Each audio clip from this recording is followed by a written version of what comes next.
A very good morning to you wherever you are. Welcome back. This is Good Morning Kenya. My name is Ram Aguko. Our social media handles are on. Keep the conversation going. I am seeing people are texting in, people are commenting concerning the women at the forefront with the interview that we just had with the one and only beautiful Safin Achieng. Welcome. This is yet another segment. It's time for us to talk about matters healthcare. Now in studio, I'm joined by people, two, who have come from a place called the AIDS Healthcare Foundation, the AHF Kenya. Instead, I'm joined by the one on my immediate left is Lilian Ndukwe, who is the AHF Kenya Nairobi Prevention Program, and next to her is Dr. Wamae Malanga, who is the AHF Africa Deputy Bureau Chief. Karibu sana. Thank you. Thank you. Now let's talk about healthcare. Tell us about AHF. What is it all about? AHF is AIDS Healthcare Foundation. It's an organization which has been around for over the last 30 years. We did 30 years celebration last year, and we've been working on HIV since the very early stages. In Kenya, AIDS Healthcare Foundation Kenya has been in operation for the last 10 years. So actually we are celebrating our 10 years this year, an anniversary. Wow. And in Kenya we are operating in 9 counties. We work with government, both national and county government, in provision of health services, free health services for HIV. We have our own standalone clinics, but we also work in collaboration with county government in supporting health service delivery. In 9 counties at the moment, from Nairobi, Mombasa, Makueni, Wamae, Malanga, and also Kilifi, Kwai, and also Turkana. Okay. Yeah. You've mentioned the 10th year anniversary, yeah? When is this exactly? And tell us about it. We have had a lot of activities around the anniversary celebration. Where we had a Sherman golf tournament last Saturday. The idea is we try to use different ways to reach different constituency, because as you know, HIV affects different people differently. And we will also be having the celebration on Friday 31st here in Nairobi, and we have other activities coming up to around that, doing testing, focusing on youth in what they like music, so that we can reach out to them. Okay. Yeah. Now Lilian, you are in charge of the prevention programs. So far, what is the kind of reception that you're receiving from the public as AHF in terms of the programs that you are offering? Okay, thank you once more for having us here today. In charge of Nairobi Prevention Program, we are doing a lot in the community. Right now we're targeting the youth, because we've learned that there's a higher incidence of HIV amongst the youth. 98 youths are infected every day. That's a very high number, and it's very alarming. So we have this street dance that is going on. It's starting on Saturday, the 1st of September. We'll be interacting with the young people, whereby they'll be also competing for these dance, and we'll be reaching them through health messages and health services.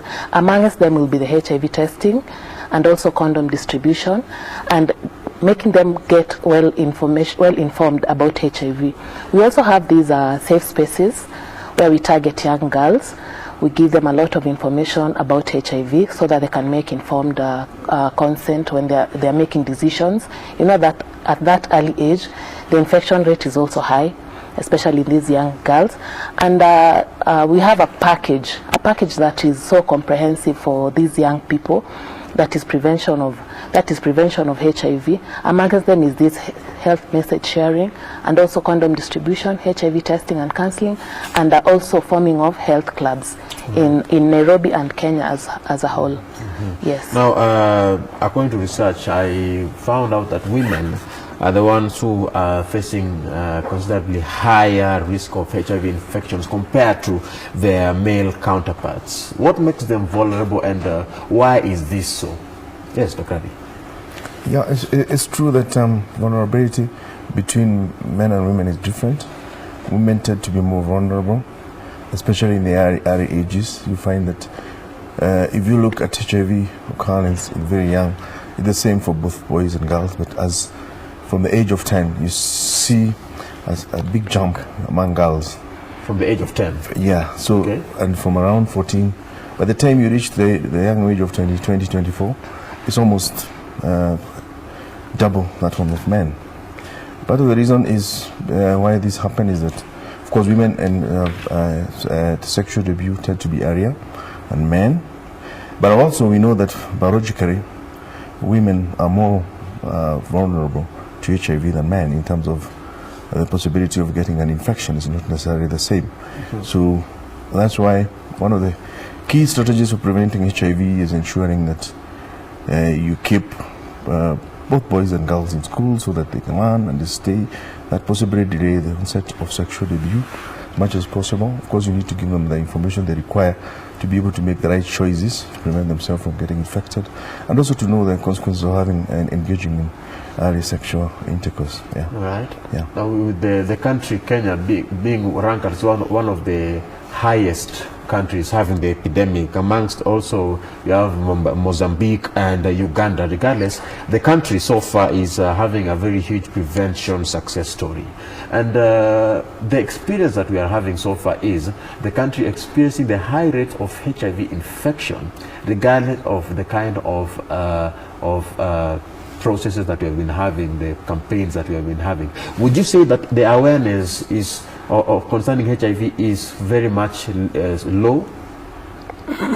I couldn't say that because we've been reaching people even in the communities, in these low socioeconomic settlements, and we've been giving free services. The services are not, we don't have to pay anything for you to access these services. We also distribute condoms free of charge. So I could say that maybe they have the information, but people have this exposure, especially these young people. You find that as they get exposed, they want to try new things, and that's why the infection rate amongst the young people, these youth and adolescents, is high. And I could also say that people have this information, but some of them just need to practice what they don't know. So keeping them in school, as Daktari has just said, and giving them the information they need to know is key. That will lower the infection rate among these young people and adolescents. Okay. Yeah. I see you're talking about young adolescents, young. And there's something that I realized. Mm-hmm. Right now, we have people learn about these issues to do with sex at a very young age. By 18, most people have had sex. What do you say? That is totally true. Even though people try to hide it under the carpet, it's true. Even at in a family setup, you find that the parents don't talk about it. In schools, the teachers claim they don't have the training they need for them to give that information to these pupils in school. Yes. Okay. So people know that it's happening, but they hide it behind their backs. I think in the African setting and society, it's still a taboo. People still think it's a taboo to talk to their children about sex and HIV and matters regarding sexual education. And yet, it's happening. And especially, why I focus the youth is because of what the statistics say. They are getting infected. 98 youth are getting infected daily. And this really raises eyebrows, and we think we should do something. But why do we fear talking about this, yet it's happening? What is the problem? Is it about poor parenting? I think it's a societal thing.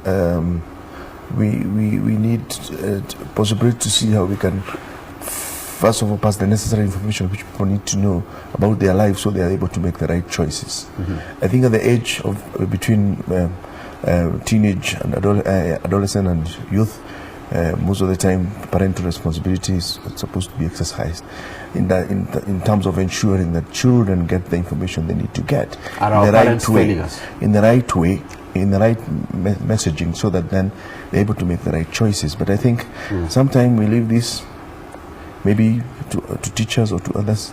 Of course, we're saying we also need to have something comprehensive in school in regard to health, and including sexual reproductive health, so that young people, as they grow, they get the appropriate message based on their age, so that they can understand their health, they can understand their body, they can make the right choices. Just like the way we are saying, when you keep people in school for longer, they delay sexual debut, they make the right choices because they learn more, and also we know even the age at which they get married also is delayed, and then more mature person is able to make right choices, better choices about their life. So I would also like to add up on what Dr. has just said. Yes. As much as we really concentrate on school and the teachers, as parents we have also... I would also like to add up on what Dr. has just said. Yes. As much as we really concentrate on school and the teachers, as parents we have also failed. I'm also a parent. I think even before the kids join school, let's say the age of 9 years, 5 to 9 years, we should also start giving them the information regarding sexual education, because we also have these SGBV cases at home, setups, and you find that there are young kids who are affected. Even some of them have not joined school.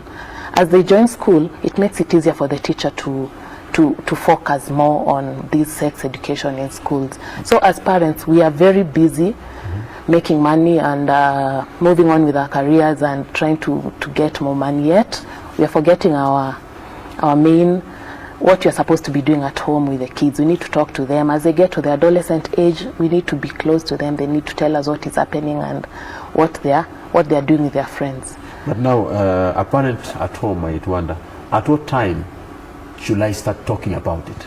This topic, sex, is my child too young, or is he already aware about it? Because there are people at home who feel that my child may be too young, yet he knows about it. I tend to think from the age of 9, you can start. It depends on how you approach your child or your kid. At the age of 9, at AHF, do you have sessions with young adults? Yes, we have psychosocial therapy and counseling with these young people. We also have support groups which we meet every month with these young people, and we get to discuss what they are going through and their challenges that they are meeting, and it's an interactive session where we talk a lot, and these are some of the things they share during these support groups. Okay. What do you say about parenting?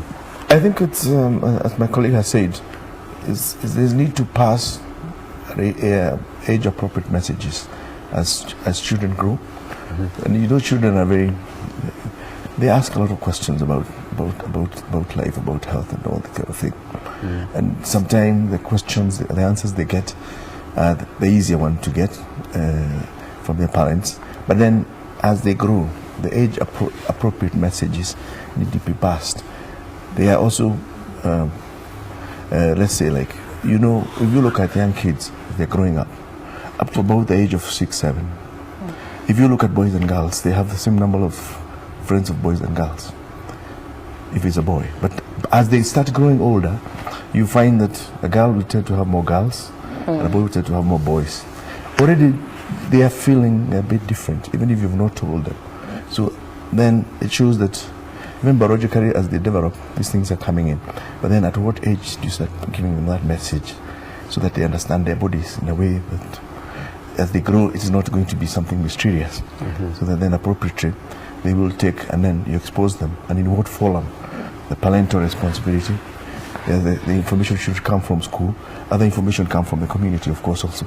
These people talk a lot. A lot of them are using social media now, even teenagers, so they get a lot of this information, even if we don't accept that they do it. So we need to get engaged. Even not to pornographic sites and... They do. Even pornography, I think, if you check around, you find that some of these people get exposed to it at a very early age. Because it's available in social media. And some of them have these phones, and you don't know what they see. If you ask any parent who has a teenager and ask them, what content do your children get exposed to in the social media? You don't know. And they have no control. And that's a very sad thing. Most parents are not aware about what their children use when they're having the phones. Would you suggest they check the phone every time? Unafika kwa nyumba, simu yako nione? I suggest they just give them information. Just tell them what is right, what is wrong, and just give them information. They need to get well informed. All right. Yeah. Now, if at all you would like to be part of this discussion, engage with us on our social media handles. 22162 is the number on Twitter. The hashtag is Good Morning Kenya. Let's talk about AIDS stigmatization. How can we prevent this kind of stigmatization that the HIV persons living with AIDS are experiencing? I would really like to talk first about self-stigma. Self-stigma is whereby you stigmatize yourself. You are tested, you're HIV positive. You have that fear inside yourself, like, now what am I going to do? Everyone will see that I'm HIV positive, blah, blah, blah, and such things. When you self-stigmatize yourself, you make others stigmatize you. So it starts with you as an individual.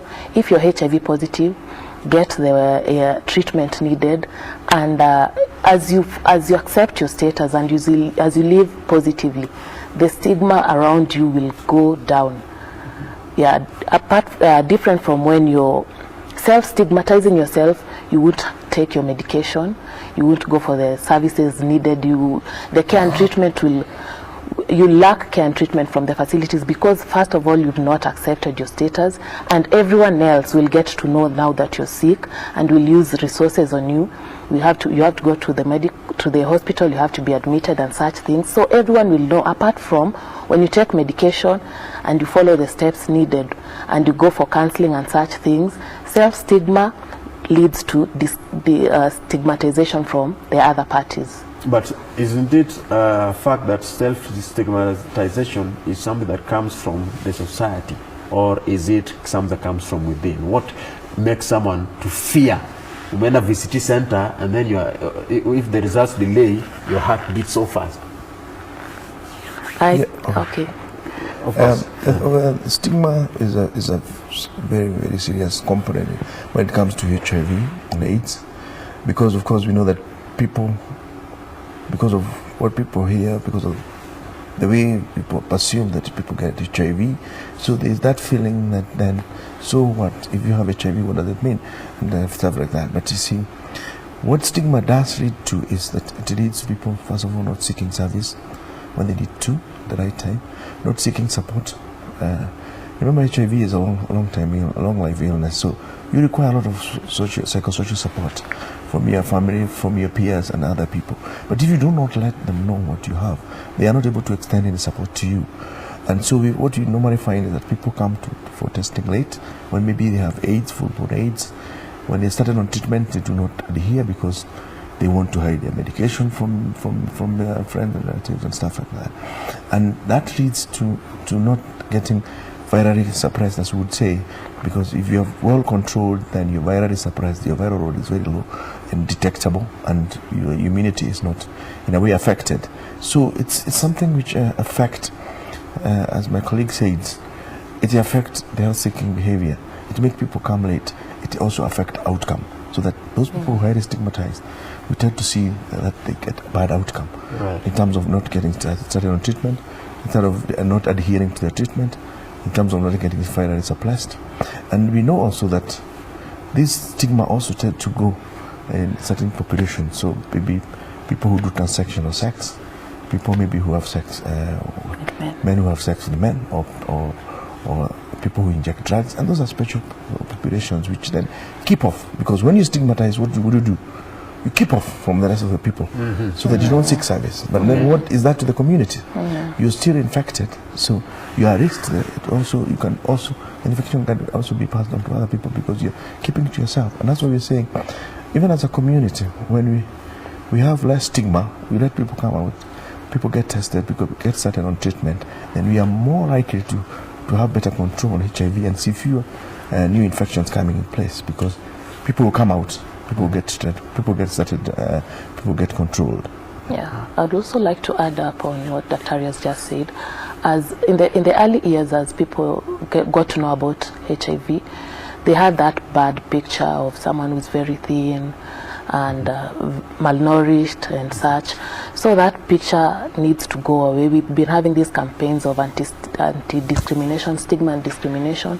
Let people know how HIV is transmitted, not by sharing a cup of tea, not by hugging and such things. When people get information about HIV and transmission of HIV, the less stigma we have in the community, because they still have that bad picture of someone who is very thin, who is so malnourished. That is someone who is HIV positive, and like now, that is someone who got to the AIDS stage. And like nowadays, we have very fewer cases of people who get to that stage. So with the increase in anti-stigma and discrimination campaigns, people get the information about HIV transmission and the less stigma we have in the community. You've mentioned LGBTs, people who have this kind of lifestyle experience higher cases of HIV infections. Now, is the problem the society? Is it that our society is not oriented with the right kind of mentality when it comes to HIV and AIDS? As I said, those special populations, we call them key populations. They tend to be very discreet in the way they do. They work out who they relate with, because they feel they are possibly sort of stigmatized in the community, so they don't come out seeking services and stuff like that. So what does that mean? That then if any of them get infected and they're possibly having relationship with others, you tend to find that in that particular group, their HIV prevalence is very, very high as compared to the rest of the community. Because of that, either they're injecting drug, and you know some men having sex with men also are using drugs and stuff like that. So we would want them to create a situation, an environment where they're able to access services, also know their HIV status, so that even if they're HIV positive, they can take measures to prevent themselves from infecting others, and also to ensure that they are well treated. Unfortunately, in some of these communities, when you allow them to remain that stigmatized and keeping off from the rest of the community, they also interact with the rest of the community. So that becomes a risk to the bigger community. So it's better for us to let them come out, get service, give them free services, so that then when they get the services, those who are positive will be started on treatment, and those who are not positive will prevent themselves from getting infected, so that when they interact with the rest of the normal population, the risk of HIV transmission is much reduced. It's happening, yeah. Now, how do we handle persons living with AIDS? I am not infected, I know my status, but I know my friend who is infected, and I know his status. How should I handle or deal with it? I think, as my colleague said earlier on, is that what you need to make sure people have is the right information, that HIV is not casually transmissible. You cannot get HIV from handshake, you can get HIV from sharing utensils in the household, sharing even beds and stuff like that. Or what you need to do is that HIV is transmitted in very specific ways. It requires exchange of body fluids, either by injection, either by transfusion, either by sexual or other means, very close contact in exchange. So if people know that, then they're able to know that even as you live in a family, you don't have to fear a colleague or a family member who is HIV positive. You should share the same utensils in the household and live in the same house without any fear. But I think, as she said earlier on, that those are the stages when information was scanty. People used to think that you don't even want to touch somebody. And I've seen situations whereby even young kids have said, even in my family, I have a cup and a spoon and a plate which I use and cannot be used by any other person. So they feel less agree. And that's also increases stigma, because again, even within the family, within the family, they are feeling treated that way. So yet, these families need to get that information. They need to know, how do you get HIV and how can you pass it? And as we are saying, some of these kids got this HIV from either breastfeeding or they were born with it. We know also there are people who get HIV from this sexual abuse. So you cannot really blame about behavior, about these are things, about saying because of one or two or the other things. Yeah. There's a very funny thing that to me came out funny. Families normally have their own. The father has his own cup, mom has her own cup. People have their own utensils. So you discourage that? I'm not discouraging, but I'm saying usually in a family setting, you may find that there's a popular place where so and so sits, and so it's left for them. But if you find a scenario whereby you put a cup and a plate and a spoon for someone because of a condition that they have, then that's already showing there's a lot of stigmatization and lack of understanding of the condition that these people are having. So we would want that information to be correct, that it's not necessary that you can share the same spoon, you can share the same cup, and you can eat from the same plate, and you can live in the same house comfortably. You can hug, you can shake hands. It's nothing, it doesn't put you at any special risk. Okay. Yeah. Now in Kenya we have, Kenya has 1.6 million people living with HIV/AIDS. Now these people, we cannot leave them behind. Let's talk about universal health coverage. How can we ensure that all these people are facilitated and are helped when it comes to universal health coverage? Yeah, it's been a very good debate about universal health coverage, and the fact that it's getting a lot of attention from the highest office, and that's the way to go, because I mean everything you do is about people, and so it doesn't matter whether you're building a highway or whatever, but it's all about people. So if you don't start from people's health, then possibly something is wrong. So the fact that this debate is going on is very appropriate from the highest office, and that's the way to go, because I mean everything you do is about people, and so it doesn't matter whether you're building a highway or whatever, but it's all about people. So if you don't start from people's health, then possibly something is wrong. So the fact that this debate is going on is very appropriate, but I think it's a debate which need to continue. We need to know that in the provision of good health, there are many players who are involved, and we need to make sure that all these players are involved in this debate. They are the patients who are the clients, they are the people who pay, who are the financier, and there are people who provide services. And you've seen, as you've seen literally, there has been issues which have come up showing that all those players can bring several kind of issues. You saw the other day the kind of charges which NHIF is getting from some of our providers. You've seen, let's say, a situation whereby we felt that there's an element of moral hazard. We need to have this debate whereby we come up with a minimum package which will be covered by the universal health coverage. And if you have a good universal package, it usually should cover all the common conditions which occurs in a community. So you cannot then leave out 1.6 million people out of such a package. So it needs to be developed in such a way that it covers HIV, provides service for HIV. We know HIV is controllable. We know HIV is manageable. We know HIV, once it's well controlled, it really become like any other chronic condition, hypertension, diabetes. You have to swallow a pill every day, and you have to change your lifestyle appropriately to suit that. But beyond that, you are normal.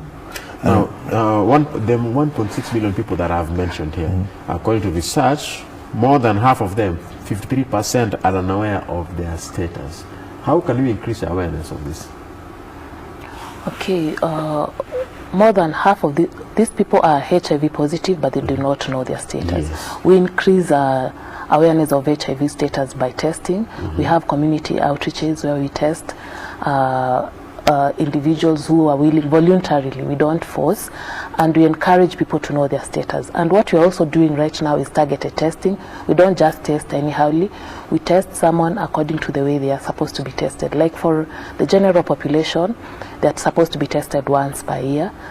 And those who are at risk, the way Dr. was calling them the key population, they're supposed to be tested every 3 months. So we follow these guidelines according to the NASCOP guidelines and test these people the way they're supposed to be tested, the retesting guidelines, and ensure that everyone knows when they're supposed to be tested and where the facilities are.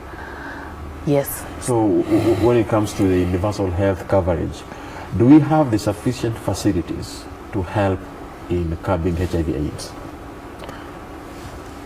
I think we have, but the other thing I wanted to add is quite a substantial number of people know the HIV status in Kenya. We have over 1 million people now who are on treatment.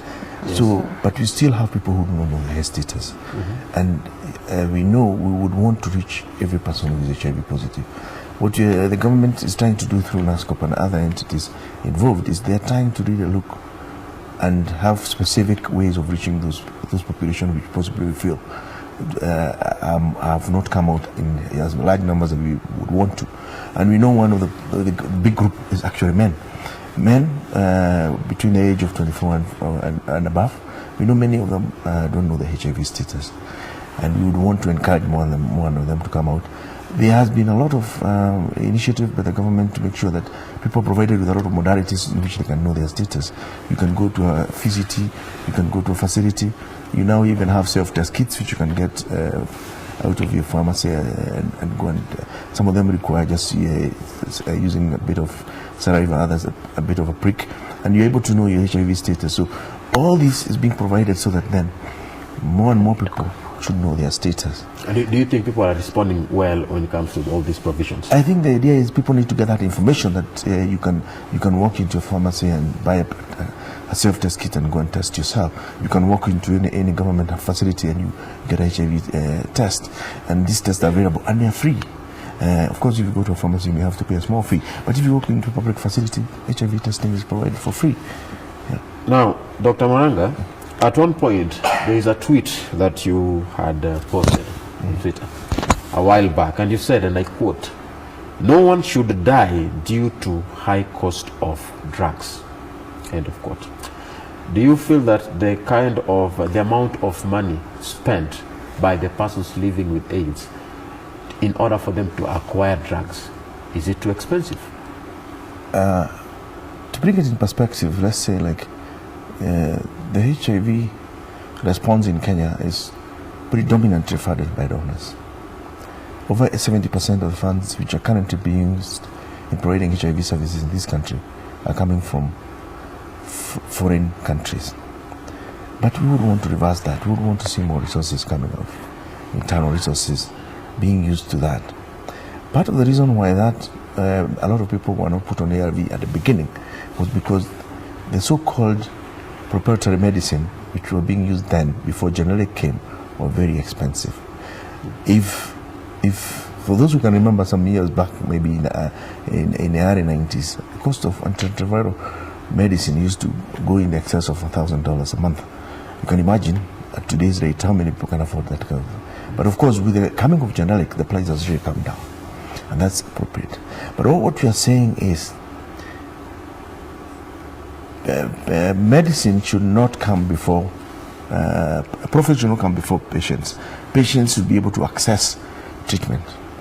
We know the other diseases where treatment is very expensive. Like now we have a very useful drug for the hepatitis C treatment. You know how much it costs? One pill costs $1,000, and you need to be on treatment for a long period of time. So although it's actually cure for hepatitis C, which is a very lethal disease, and now we are happy that there's treatment available, but then how many people can afford 100,000 shillings every single day for 3 months? Are people able to access this kind of facilities, monetary-wise? Our facilities are totally free. We don't charge anything, so they are able to access. I could say yes, because we've targeted the informal settlements in Kenya, in Nairobi, and we find that these areas, people are of a low socioeconomic status, and we offer free services, totally free services. They come for the treatment, they come for the HIV testing, totally free. We don't charge anything. And I could advocate for people to visit our facilities or even the government facilities, which are free, get to know their status, and get to know the way forward. Yes. You're mentioning something about the amount of money that can be spent when it comes to getting the HIV drugs. Now, so far, we have even counterfeit drugs that may be on the market there, and people are trying to get facilities, but every time they get access into drugs that are not meant for them. What do you say about that? I think in this area, the key responsibility lies with the government. The Kenya Pharmacy and Poisoners Board is the body charged with ensuring that all pharmaceutical commodities which comes into this market are safe for use. And they should monitor to ensure that even post-marketing, they're still working. The health sector has a way of reporting any unusual response for any medication, so that information is available, and action can be taken. As you've seen, there has been recall of some drugs in this market where they were felt that they were not working. But this happens across the world, not just in Kenya. But then the key response is universal. Yes, the key universal. Counterfeiting is not a Kenyan problem; it's a global problem. The idea is there should be a lot of surveillance to ensure it's not happening. And whatever it happens, and as you've seen now, even there's technology to ensure people know that whatever you're taking is not counterfeit. If you look at most of the prescription drugs, there's something you can scan and it will tell you immediately you scan with your mobile phone that this is counterfeit or this is not counterfeit. So with modern technology, you're able to do that. But also, we assume that like now Kenya Medical, KEMSA, which is the body charged with procuring appropriate commodities for use in the public sector, they make sure that they buy from the right places.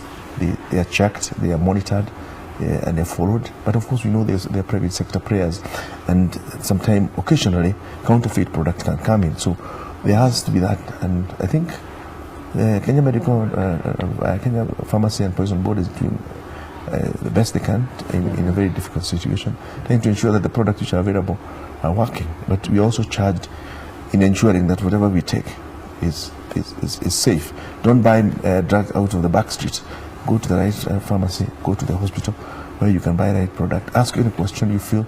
Look at the packaging, look at the color, and all those kind of things. If it doesn't look okay, possibly it's not okay. But and the other people will provide you the information. As I said, you can key in a number and call a number or text a number, and you get a message that this drug is appropriate. It's coming from a company XYZ. So you are sure that you're taking the right commodity. But the idea is education. People need to know that not every medication out there is safe. Not every medication out there will work, and that's why sometimes you take, because counterfeit product, the danger is that it doesn't have the right component in the right quantity. So even if you're taking the right component, but it's not there in the right dose to make you get well, and other things. Others actually have nothing. So you're taking something which will not help you. In that case, you will not get well. Yeah. Right. Yeah. Now, I love what you've said there, that about the dosage and the counterfeit drugs. Now, you can give us your comments concerning what you think about the status of HIV/AIDS in the country. Let's talk about the milestones that AHF has achieved so far in combating HIV and AIDS within the country. So far, what are your achievements and what are you looking forward to in the near future? Okay, so far we have reached almost 3 million people in testing. We've tested over 3 million people from the time we came in Kenya, and that's a milestone. Over 3 million? Yes, over 3 billion people know their status. That's a milestone. And we've also distributed condoms, 15 million condoms all over in Kenya. And we've also reached a very high population of people. At least we know that 51,000 patients are on care and treatment in over 120 facilities all over Kenya. So we have 51,000 patients on care. That's a milestone. And I could say that on my perspective as a nurse, I could say that prevention of mother-to-child transmission has gone down. We see that there are very minimal cases whereby kids or children are getting transmission through breastfeeding or at delivery. That's a great milestone. At least we've helped, together with the government, we've helped that. We're now eradicating mother-to-child transmission. That's a wow for us. And we are planning to reach more people with HIV messages and sensitization. As at now, we have the new prevention package, which is very much holistic. We have health clubs we are forming that will be following them for up to 3 years, getting to prevent them to get HIV, and also assess them up to 3 years, whereby they'll graduate at the 3rd year, and we see if they'll seroconvert. Mostly we are dealing with the general population and these adolescents. We see if they'll seroconvert to HIV or they'll stay that way up to 3 years, and they can also act as peer educators to their peers and give these messages. The prevention package is very holistic, whereby